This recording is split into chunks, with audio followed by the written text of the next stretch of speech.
Vamos direto ao ponto. O mercado financeiro tem basicamente duas versões. Tem a história oficial, aquela que todo mundo aprende, e tem o jogo real, o que de fato acontece nos bastidores.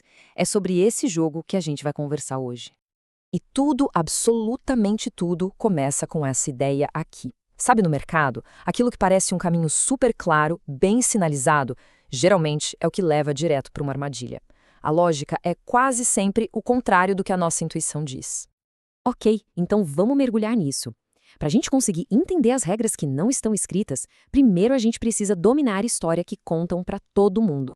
Essa aqui é a cartilha padrão, né? A ideia de que o mercado é esse lugar justo, onde a melhor análise sempre vence.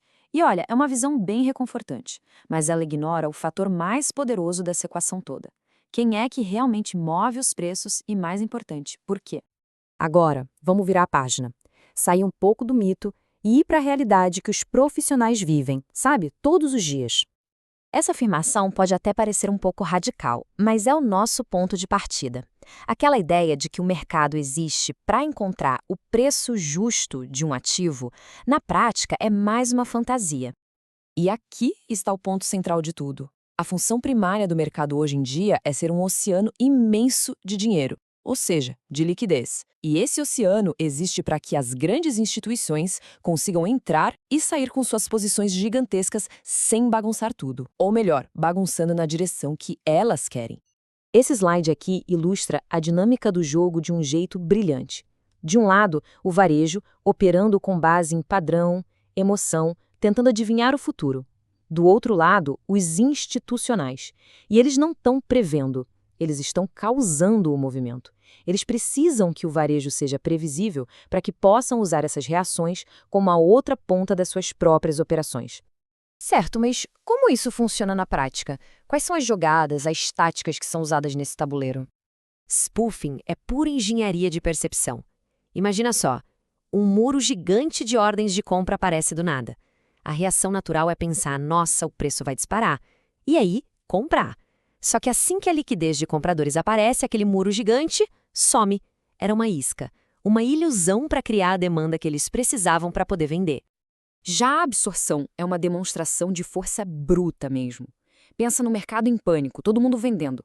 De repente, um comprador gigante entra e simplesmente absorve todas as ordens de venda, sem deixar o preço cair nem um centavo. Ele está literalmente segurando o mercado com as próprias mãos, preparando o terreno para uma reversão violenta. E essa talvez seja a tática mais cruel, a caça aos stops. As instituições sabem exatamente onde a maioria das pessoas coloca suas ordens de proteção.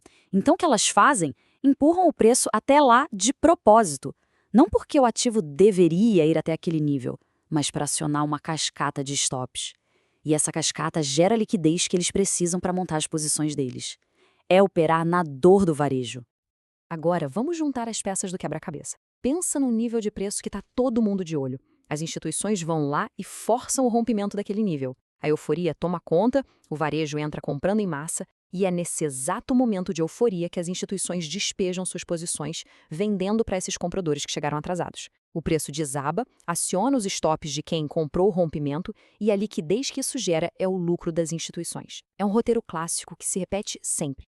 Bem, se os gráficos que todo mundo usa são, na verdade, parte do problema, como é que os profissionais enxergam o que está realmente acontecendo por trás das cortinas? O ponto fundamental é o seguinte: eles não estão olhando para o passado, para o rastro que o preço deixou para trás. Eles estão olhando para o motor do mercado, para o que está acontecendo agora, em tempo real. E o que é mais interessante nesse slide é o contraste de filosofia. O varejo usa indicadores reativos, baseados no que já aconteceu. Já os profissionais usam dados que mostram a intenção, onde o dinheiro está posicionado agora. Quem está agredindo mais, compradores ou vendedores? Eles não estão lendo o passado, eles estão lendo o campo de batalha. Uma ferramenta como o Volume Profile, por exemplo, não mostra o volume ao longo do tempo, e sim por nível de preço. Isso cria um verdadeiro mapa do mercado, revelando onde teve muita negociação, que funcionam como ímãs para o preço, e onde teve pouca negociação, que são como vácuos que o preço atravessa rapidinho. É basicamente um mapa das zonas de interesse institucional. Agora vamos para a peça final do quebra-cabeça, que talvez seja a mais importante de todas. Não é sobre uma ferramenta específica, mas sobre uma mudança completa de mentalidade. Um trader profissional pensa como se fosse o dono de um cassino. O cassino está nem aí para o resultado de uma única rodada na roleta. Ele sabe que, ao longo de milhares de rodadas, aquela pequena vantagem estatística que ele tem vai garantir o lucro. O profissional não busca certeza, ele busca uma vantagem que, quando repetida incansavelmente, gera um resultado positivo. E isso muda tudo. Um bom setup não é aquele que acerta 90% das vezes. É aquele em que o potencial de ganho é muito maior que o de perda. Pensa assim, uma operação onde se arrisca 1 para ter a chance de ganhar 5. Mesmo que ela só funcione 30% das vezes, a matemática no longo prazo é esmagadoramente positiva. É sobre probabilidade, não é sobre previsão. Entender essa dinâmica muda a perspectiva para sempre. O mercado deixa de ser um mistério que precisa ser adivinhado e se torna um jogo de estratégia que precisa ser decifrado. A pergunta deixa de ser para onde o preço vai e passa a ser quem está tentando fazer o quê e como eu posso me posicionar a partir disso. A escolha, no final, é de cada um.